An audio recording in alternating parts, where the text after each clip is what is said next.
నమస్తే అండి సురేష్ గారు.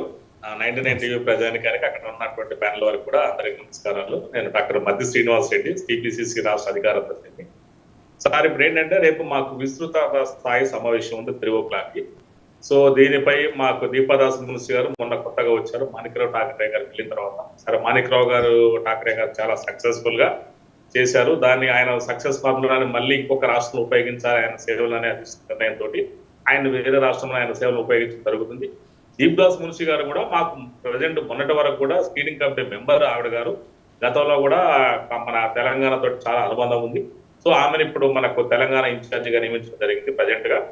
సో రేపు ఏంటంటే మధ్యాహ్నం 3 గంటల నుంచి వచ్చే పార్లమెంట్ ఎన్నికల్లో ఏ విధంగా విధి విధానాలు ఏ విధంగా ఉంటారో దాని మీద కానీ, అదే విధంగా మరి దీనికి సంబంధించినటువంటి చైర్మన్ పోస్ట్ కానీ, అదే విధంగా మరి ఎమ్మెల్సీలకు సంబంధించింది కానీ పార్టీ యొక్క కార్యక్రమాలు దాని మీద కూడా ప్రధానంగా చర్చ జరిగే అవకాశం ఉందండి. దీని నుంచి మొత్తం ఎంటైర్ టీం మొత్తం అటెండ్ అవుతుంది. అదే విధంగా జిల్లా స్థాయి నుంచి కూడా జిల్లా అధ్యక్షులు, మండల అధ్యక్షులు కూడా రేపు హాజరవుతారు. భారీ ఎత్తున ఉంటుంది. దీన్ని ఖచ్చితంగా అంటే ఒక ప్లాన్, విధి విధానాలు, ఒక రూట్ మ్యాప్ ఏ విధంగా రేపు తెలంగాణలో ఏప్రిల్ మీద జరిగేటువంటి ఎన్నికల్ని, ముఖ్యంగా అంటే ఎంపీ ఎన్నికలు ఎదుర్కోవాలనే దాని మీద విధి విధానాలు చర్చించడానికి అవకాశం ఉందండి. దీన్ని ఒక సమావేశంగా ఖచ్చితంగా భావించాలి. ఎందుకంటే రేపటి నుంచి ఆల్రెడీ మేము కంటిన్యూషన్ లో ఉన్నాము. మరి నవంబర్ 30 చూసాము. లాస్ట్ ఇయర్ నవంబర్ 30 కూడా Congress party 64 MP MLA seat గెలుచుకుంది. మరి ఇప్పుడు మా కాంగ్రెస్ ఏంటంటే రాష్ట్రంలో ఉన్నటువంటి 17 సీట్లలో 15 సీట్లకు గెలిపే లక్ష్యంగా ఇప్పుడు కాంగ్రెస్ పార్టీ ప్రణాళికలు సిద్ధం చేసింది ఆల్రెడీ. మరి హైదరాబాద్ నగరం ఉన్నటువంటి సికింద్రాబాద్ కానీ, హైదరాబాద్ కానీ, మల్కాజ్గిరి కానీ, చేవెళ్ల కానీ 4గిటిని కూడా భారీ టార్గెట్ చేయడం జరుగుతుంది. ఖచ్చితంగా 15 సీట్లు సాధించాలి అనేది కూడా మాకు రూట్ మ్యాప్ లో భాగంగా ఉంది. మేము సాధించి కూడా తీరుతాము. ఎందుకంటే అసెంబ్లీ ఎలక్షన్లు వేరు, ఇప్పుడున్నటువంటి ఎంపీ ఎలక్షన్లు వేరు. ఇప్పుడు అధికారులు ఉన్నాం కాబట్టి ప్రజలకు కూడా చాలా మా మీద నమ్మకం పెరిగింది. మా బాధ్యత ఎలా పెరిగింది నమ్మకం కూడా పెరిగింది. ఏదైతే మేము 6 గ్యారెంటీలు ఇచ్చాము, మరి సురేష్ గారు సూక్ష్మంగా చూసుకుంటే అవి 6 గ్యారెంటీలు అయినా కూడా స్థూలంగా చూసుకున్నట్టయితే 13 గ్యారెంటీలు. దానిలో భాగంగా 2 ప్రీపీస్ ఉచితాలు 2 అమలు చేశాము. మరి ఆర్టీసీ బస్సులలో మహిళలకు అబ్జర్వ్డ్ ఫ్రీ చేయడము, ఎంటైర్ తెలంగాణ లెక్క తిరిగినా కూడా మరి లగ్జరీ కానీ, ఎక్స్ప్రెస్ కానీ, ఆర్డినరీ బస్సు, అదేవిధంగా సిటీలో అయితేనేమో అక్కడ ఉన్నటువంటి మెట్రో కానీ, అక్కడ లోకల్ బస్సులకు కానీ, మరి అదేవిధంగా రాజు ఆరోగ్యశ్రీ పథకం కింద 5 లక్షల నుంచి కూడా 10 లక్షల రూపాయల వరకు కూడా ఇవాళ జరిగింది. మరి మొన్న మళ్ళీ ఒక 2 పథకాలను కూడా మళ్ళీ ఆమోదించడానికి ఒక స్టెప్ బై స్టెప్ ప్రణాళిక. మీకు తెలుసు సురేష్ గారు, అదేవిధంగా 99 ప్రజానికానికి కూడా అందరూ తెలుసు, టీవీ వాళ్ళు చూస్తున్నారు టీవీల ముందర. ఎందుకంటే 99 టీవీ చాలా విస్తృతమైన ప్రచారం. కానీ శ్రీనివాస్ గారు ఏదైతే చేవెళ్ళ, మల్కాజ్గిరి, అలాగే మెదకు, సికింద్రాబాద్ ఈ 4 స్థానాలు చాలా కీలకంగా మారింది. సీనియర్లు వీటిపైన చాలా పోటీ ఉంది సీనియర్ల మధ్య అనేది వస్తున్నటువంటి వార్తలు. ఏ సీనియర్లు పోటీ పడుతున్నారు ఏంటి అసలు?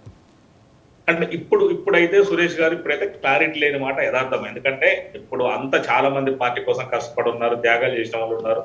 వాళ్ళందరూ దృష్టిలో పెట్టుకొని గెలుపును కూడా దృష్టిలో పెట్టుకొని కుల సమీకరణాలు, అక్కడ ఉన్నటువంటి స్థానిక సమీకరణాలు. ఇప్పుడు మాకు లోకల్ ఏంటంటే హైదరాబాద్ ఉమ్మడి హైదరాబాద్ లో 15 ఎమ్మెల్యే సీట్లు ఉన్నాయి, ఉమ్మడి రంగారెడ్డిలో 14 ఎమ్మెల్యే సీట్లు ఉన్నాయి. మరి అక్కడ మాకు ఎమ్మెల్యే సీట్లు తక్కువ వచ్చినాయి కాబట్టి అవన్నీ బ్రేక్ చేసే అంటే నేతని కూడా మేము పెట్టుకొని అక్కడ మేము ముందుకు పోవాల్సిన అవసరం ఉంది. మరి అవన్నీ లోకల్ గా అంజన్ కుమార్ యాదవ్ గారా, లేకపోతే వాళ్ళ అబ్బాయా, మళ్ళీ ఇంకా ఫిరోజ్ ఖానా, అజరుద్దీన్ అనేది అధిష్టానం అల్టిమేట్ గా అధిష్టానం నిర్ణయిస్తుంది దానికి సంబంధించింది. అదేవిధంగా చేవెళ్ళ కావచ్చు. మరి ఆల్రెడీ మల్కజ్గిరి నుంచి మన ముఖ్యమంత్రి గారు మొన్నటిదాకా ఎంపీగా ఉన్నారు. మరి ఆ స్థానం నుంచి ఎవరినైనా కూడా అధిష్టానం అల్టిమేట్ గా నిర్ణయిస్తుంది. ఎందుకంటే ప్రజా ఆమోదయోగ్యమైనటువంటి నాయకులు ఉంటే ఈ 4 కూడా గెలవడానికి అవకాశం ఉంది. మెదక్ నుంచి కూడా కేసీఆర్ నిల్చుంటాను అంటున్నారు. ఒక్కోసారి ఏమో కేసీఆర్ మల్కజ్గిరి అని కూడా వార్తలు వస్తున్నాయి. వాళ్ళకైతే క్లారిటీ లేదు. ఖచ్చితంగా మేము ఈ 4గిటిని ఏదైతే హైదరాబాద్, సికింద్రాబాద్, చేవెళ్ళ మరి ఉన్నటువంటి 4గిటిని కూడా, మల్కజ్గిరి 4గిటిని కూడా హైలీ టార్గెట్ చేసాము. ఓవరాల్ గా 15 సీట్లు సాధించి ఖచ్చితంగా మేము సోనియా గాంధీకి గిఫ్ట్ ఇవ్వాలని కూడా మేము ఈ సందర్భంగా నిర్ణయించాము.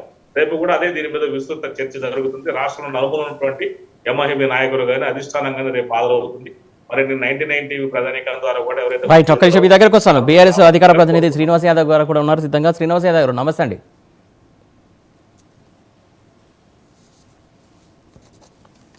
వినబడుతుంది? రైట్.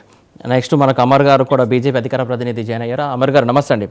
నెక్స్ట్ వెంకటేశ్వర శర్మ గారు ప్రముఖ విశ్లేషకులు, ఆయన కూడా జాయిన్ అయ్యారు. నమస్తే అండి వెంకటేశ్వర గారు. వెంకటేశ్వర శర్మ గారు, ప్రధానంగా ఏదైతే అన్ని పార్టీలు తెలంగాణలో ఉన్నటువంటి ఎన్నికలకు సంబంధించి, ఏదైతే పార్లమెంట్ ఎన్నికలకు సంబంధించి దృష్టి సారించినటువంటి పరిస్థితి కనబడుతుంది. మొత్తానికి ఎవరి అంచనాలు వాళ్ళకు ఉన్నాయి? అంచనాలు తగ్గట్టు వీళ్ళు కష్టపడుతున్నారంటారా? అందరికీ నమస్కారం అండి. ఇప్పుడు ఏ పార్టీ అయినా కానీ సరే ఎన్నికలకు పోతున్నటువంటి సందర్భం లోపల వాళ్ళ జాగ్రత్తలు ఆ పార్టీలు తీసుకుంటాయి. ఇప్పుడు మనం చూసుకుంటే ఆ, తెలంగాణ లోపల కాంగ్రెస్ పార్టీ అధికారం లోపలికి వచ్చింది. ఆ అధికారం లోపలికి వచ్చినటువంటి సందర్భం లోపల వాళ్ళు 65 సీట్లు ఇవ్వరు, అంటే సిపిఐతో కలుపుకుంటే 65. ఈ